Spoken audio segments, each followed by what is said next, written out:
Okay, get this. Today, we're diving deep, deep, deep into the world of Archimedes. Oh, You yeah, know that name, right? of course. Ancient Greek genius basically wrote the book on like math and engineering centuries ahead of everyone else. Yes, quite a figure in history. You sent in some stuff from his Wikipedia page. Yeah, yeah, So we're going to unpack all that, his discoveries, inventions. right. But like more than that, we're going to figure out why this guy still matters like today. You ready to have your mind blown? Oh, always up for a good mental workout? Let's dive in. All right, so let's kick things off with a story everyone in their toga seems to know Archimedes and that golden crown. Ah, yes, the classic tale. King, goldsmith, and a good old dose of suspicion. Exactly. The king thinks his goldsmith might have, like, swapped out some gold for silver in his crown, right? How? And who does he call to solve this ancient mystery? Who else? Archimedes, of course. Huh. So the story goes, Archimedes is just chilling in a bath, totally loses track of everything, watching the water level rise, and suddenly, bam, inspiration hits. Right, right. He realizes he can use water displacement to figure out the crown's volume and density. Clever, huh? Super clever. But was there actually a eureka moment? I mean, did he really run through the streets like that? It's a good story, for sure. Paints a vivid picture of, his genius. But if we go by his actual writings, something even more interesting pops up.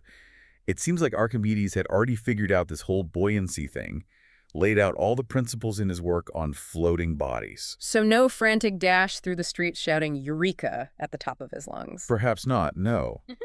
But what we do have are meticulous explanations for how objects behave in water.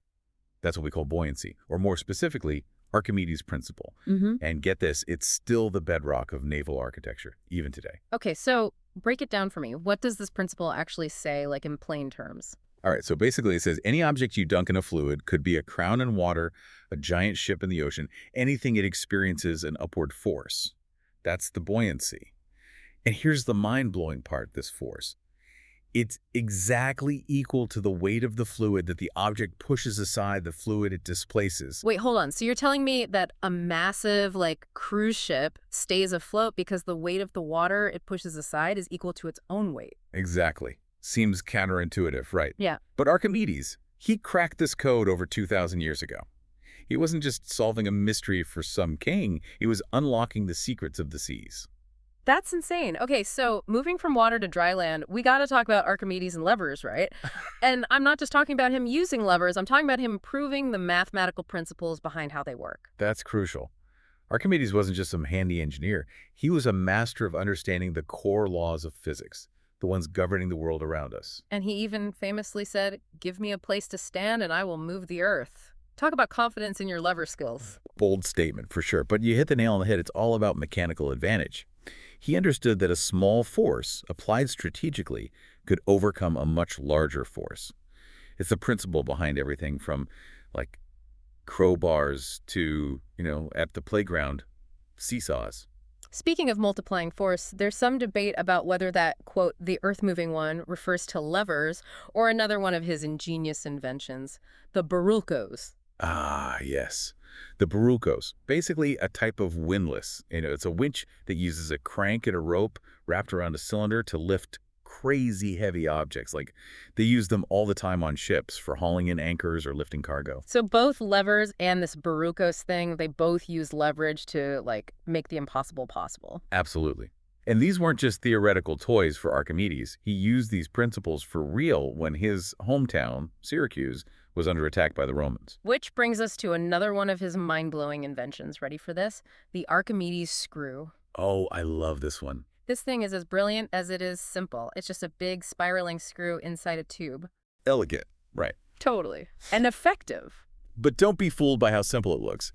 The Archimedes screw is still used today everywhere, from irrigation systems to moving grain in silos. Like, that's a testament to his genius right there. I know. It's crazy to think that something he invented over 2,000 years ago is still so relevant today. I even read that they might have used it to help build that massive ship, the Syracusia. Can you imagine a ship so large it needed a screw pump the size of a building to keep it afloat? It really shows you the ambition of the ancient world and, of course, the ingenuity of Archimedes. He saw a need, understood the principles, and designed a solution that's, well, timeless, really. And when it came to defending Syracuse, he didn't stop at pumps. Get this, the Archimedes claw. Now we're talking. This thing was like a giant grappling hook swinging out from the city walls to grab Roman ships right out of the water. It sounds like something straight out of a movie, doesn't it? But historical accounts, even modern experiments, suggest it was a real weapon. Goes to show Archimedes, he wasn't afraid to think big, and then actually turn those big ideas into real solutions, especially with the safety of his city on the line. Okay, picture this, right? You're a Roman soldier, you're on a warship, and you're approaching the walls of Syracuse. You've heard rumors, whispers of this Archimedes guy, this like brilliant inventor. Then suddenly, bam, a giant claw swings out, snatches ships from the water like they're nothing. But then it gets even crazier. We've all heard the stories, right? Archimedes and his heat ray. Oh yeah, the heat ray. This weaponized mirror system that could set ships on fire from a distance. Like, come on, how wild is that? It's a story that captures the imagination, no doubt about it. This giant mirror, harnessing the power of the sun, incinerating enemy ships. Genius, right. Or maybe a little too good to be true. While it makes for a great story, most scholars think the heat ray is more myth than historical fact. So, no ancient super laser. Bummer. But if Archimedes didn't actually build this thing, why do we all know about it? Where did the idea come from? Well, it's not a totally crazy idea. See, we know from historical accounts that Archimedes, he wrote a lot about mirrors. Really? Yeah, and the properties of light. Sadly, those writings, they're lost, gone. Oh, man. But those accounts, along with his reputation for, well, genius, were enough to get people thinking, speculating for centuries. Could he have at least experimented with reflecting light, in a dangerous way? Maybe not obliterating entire fleets with, like, a death ray, but maybe starting a fire here and there. That seems a bit more plausible. It's definitely more within the realm of possibility given the technology of the time. But even then, imagine aiming a mirror, keeping it focused enough to set a ship on fire, all while you're in the middle of a siege battle. Right. Makes you wonder. It does. It makes a lot more sense if he was using mirrors for a different purpose. Like what?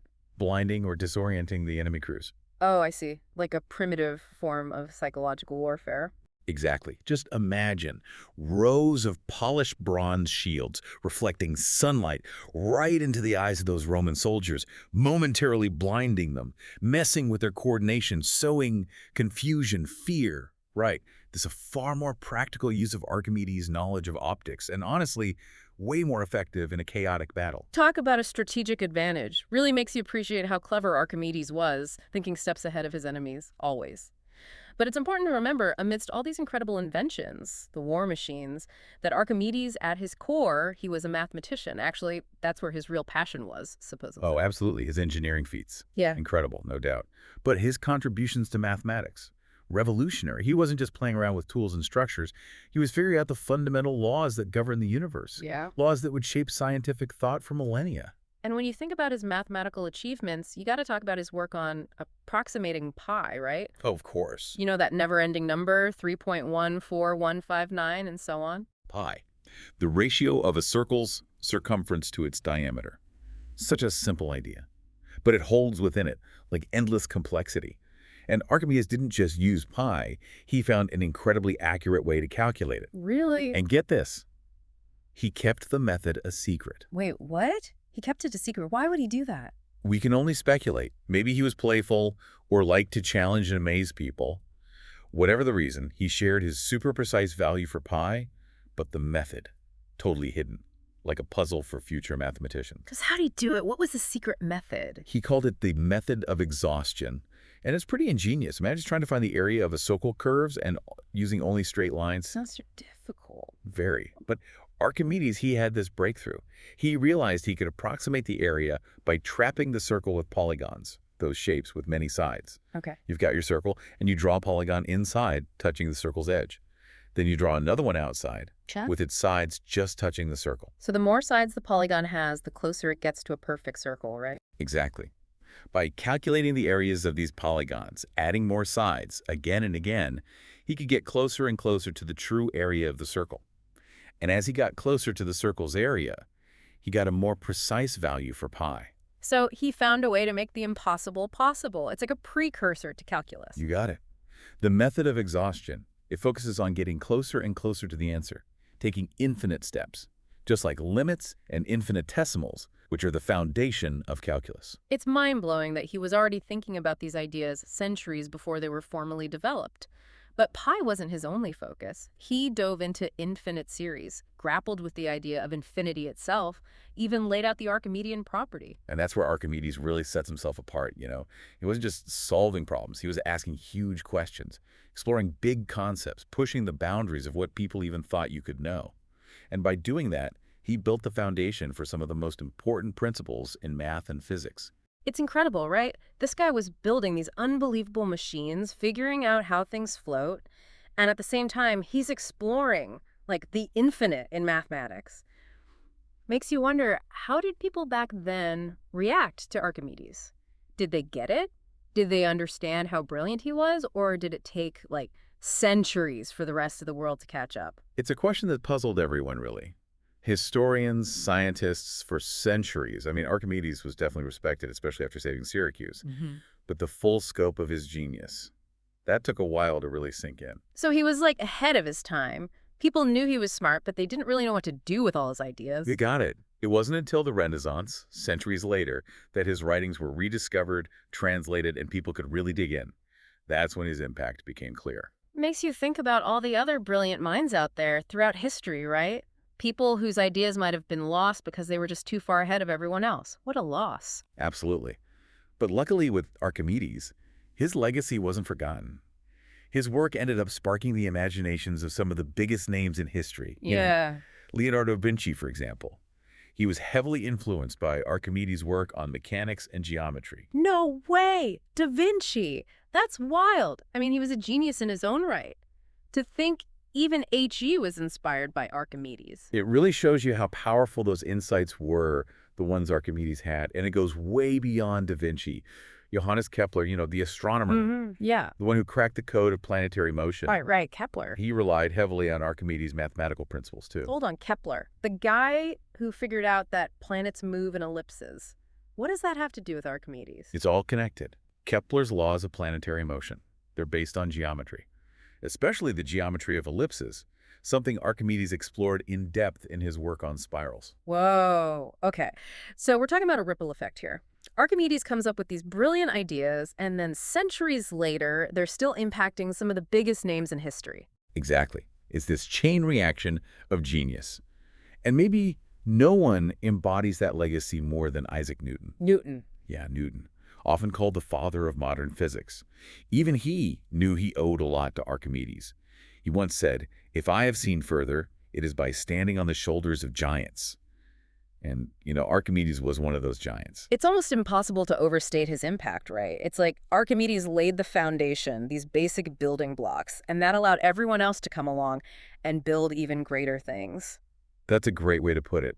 But what I find most interesting about Archimedes is that he wasn't just one thing. He wasn't just a mathematician or an engineer or an inventor. He was all of them. He blended theory and practice, thought and action so seamlessly. He was like the ultimate polymath, right? Master of, like, everything. Exactly. It just goes to show some of the greatest discoveries happen when we don't stay in our lanes, when we look for the connections between different fields, the overlaps. That's where the real breakthroughs are. Couldn't agree more. And it does make you wonder, what other secrets are still out there, hidden in Archimedes' work? What other crazy inventions, groundbreaking ideas are just waiting for us to rediscover them? That's a great question. And it actually reminds me, we talked about Archimedes' fascination with astronomy earlier, right? I mean, he wrote a whole treatise about counting all the grains of sand in the universe. Talk about ambitious. Right. Clearly, his mind was on another level. Totally. And let's not forget his engineering skills. This guy could turn anything he imagined into reality. Which leads me to something I've been thinking about. Could Archimedes have come up with something like the anti-theorem mechanism? Now you're talking. You know what I'm talking Yeah. about, right? That crazy ancient Greek astronomical calculator. Yeah. It's so complex, so precise, that it seems impossible for them to have built it back then. The one and only, the anti-theorem mechanism. So advanced, so far ahead of its time, it really shows you what the ancient world was capable of. So you're saying it's possible, maybe, that Archimedes, with his knowledge of astronomy, his engineering skills, could have designed something as mind-blowing as the Antikythera mechanism. It's definitely a possibility. We might never know for sure. But it's fun to think about. History's full of surprises, and the more we learn about Archimedes, the more we realize just how brilliant he was. Who knows what else he might have discovered, invented, that's still out there waiting to be found. It's what makes studying Archimedes so fascinating, even after all this time. That's it for today's deep dive. Thanks for coming along with us as we explored the incredible world of Archimedes.